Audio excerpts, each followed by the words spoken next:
three sides of tower number one, and that is the only building it's exploding right now, Tommy. We're seeing... Oh my goodness, there's another one. This seems to be on purpose. I've directed the full resources of our intelligence and law enforcement communities to find those responsible and to bring them to justice.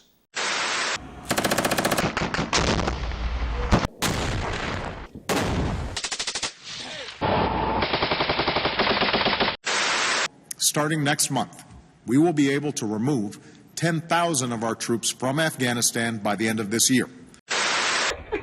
My baby. Daddy?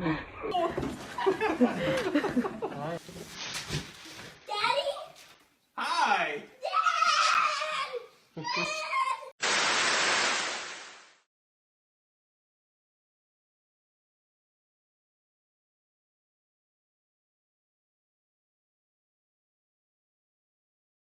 You know, living in the barracks type deal, you've always got a roommate or a headmate. Everybody's literally 3 doors down type deal, or on the other side of the base. And, you know, everybody's in such a tight group. But you get out and you don't have that same camaraderie, essentially.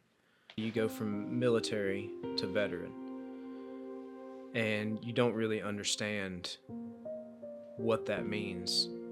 You know, it's just another title that you throw behind your name.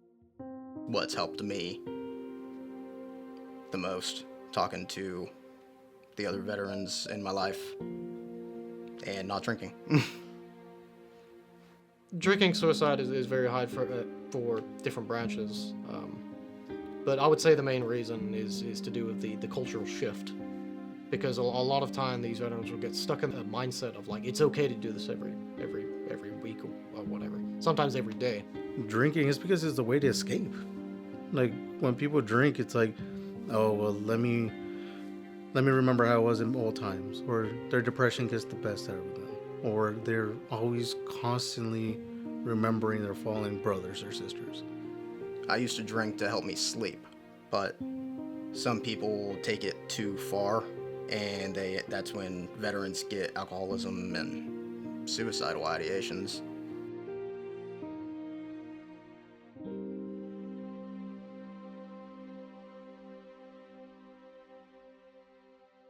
I mean, I smoked for 2 years straight.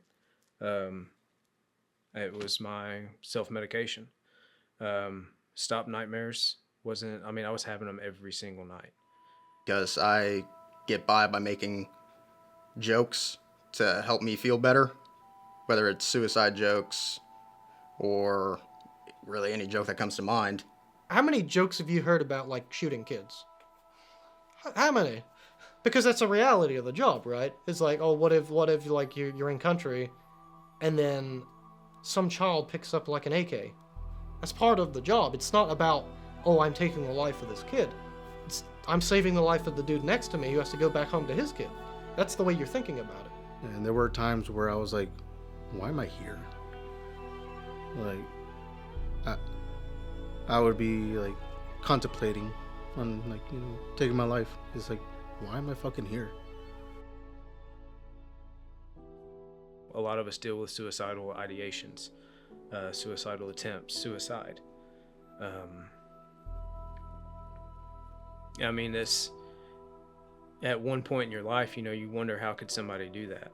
Like, you know, you have so much to live for, but in that moment, when you're thinking it and when you're, you know, you're at that lowest point, you feel alone even though you're surrounded by so many people.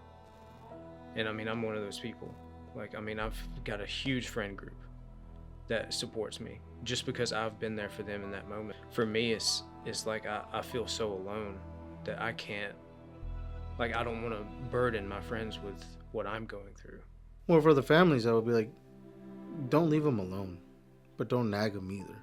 My family was fine, because I had my dad. He understood, and a lot of my family understood what happened to me while I was there. And my friends, I don't really have civilian friends anymore, just because they don't answer their phone, or all they say is, oh, I'm sorry you had to go through that. I'm just venting. Shut up and listen. So I don't talk to them anymore. If they open up to you, hear them out and try and and try and understand that perspective, because a lot of people won't open up to others. Like, as soon as you're out of service, you're nobody. Yeah, you're a veteran, but for our brothers and sisters to go to the VA, seek help, get rejected, and then them go to their cars and blow their heads off. The VA doesn't really help you get their benefits. You have to go out of your way in order to get it. I'll say definitely disability benefits wise, they make it very difficult, and it's understandable because it's money out of their pockets at the end of the day. As for any other benefit, it's just you have to go out of your way to get it. I had my experience with the VA, but I decided to go private. I've been wanting to do appointments with the VA just because, I mean, it's free, healthcare. But I would rather pay out of pocket and know that I'm getting the service that I need. It's hard because we're sometimes a little too scared to go into detail of what's actually going on in our head. So we might feel like we're about to get put in a fucking padded room. And I haven't seen a psychiatrist, but as far as I know, that they would want to put me on sleep meds and probably give me something for depression. And it's just another pill. I mean, that's not fixing the problem. They're making that process as hard as possible. And like I said, it makes sense. They save money by doing that. How many people do you think get that paperwork and they're like, no, I'm not doing that? I've talked to very few that actually care, but the majority are just there for a paycheck, and it shows. The one I specifically worked with, her name was Marie. She's the one that helped me set everything up that I needed. I confided in her. I mean, got all my paperwork set, got all my appointments set for me. Really locked it in, and like there are people there that care. In the military, you had a purpose, but in normal everyday life, you pick your purpose. Purpose isn't given to you, and people don't know how to do that because that transition period in your life is very important. You went from 19 to 23, getting told what to do every day, and now you don't get that anymore. It's definitely a culture shock for me, like now, because like I'm one of the oldest ones in my classroom. So I'm 28 now, and the kids that are in my classes are like 22. Isn't that weird? That would be weird, right? There's certain things that we've experienced or that a lot of people wouldn't understand or have seen or even fathomed. I don't tell people that I'm a veteran, but I've had some bad experiences with civilians. Kind of reminds me of like Vietnam era, where the younger civilians think that, if you're a Marine, you're just going out and killing a bunch of babies and kids and doing all this very gruesome, horrific stuff. And that's simply not the case.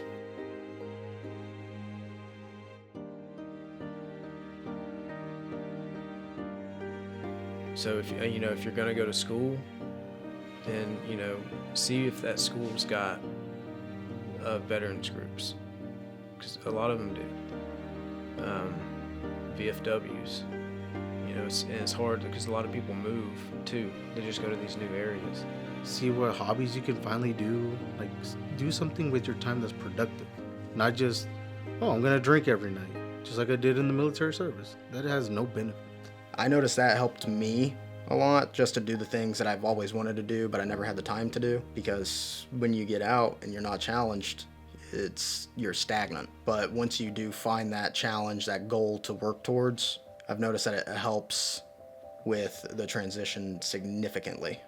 So right now, I'm in nursing school and trying to get my RN and kind of figure it out from there. It's pretty difficult still, chasing something, but also knowing where you want to be and knowing the things like this is going to get me where I want to be, regardless if I'm doing this in the future. Most veterans don't like to be called heroes. It's very hard to explain how I feel about someone saying thank you for your service, because for me, I don't care. I'm not the hero. It feels undeserved, I would say, because I was an infantryman that never actually got to do my job correctly. But people don't know that. People wouldn't even know. They'd look at me like training in 20 on palms, like firing a machine gun or whatever, and they'd be like, oh no, he's doing his job. Kind of. You know, we're just struggling to keep being here. Try to read, they really need to try to read that individual's kind of mindset in the moment, because a lot of times it just sounds like a greeting. You know, you kind of have to be humble to understand, like, what you experience is not what they have. Or if you got another veteran that says, like, well, thank you for your service, and then, you know, well, thanks, man.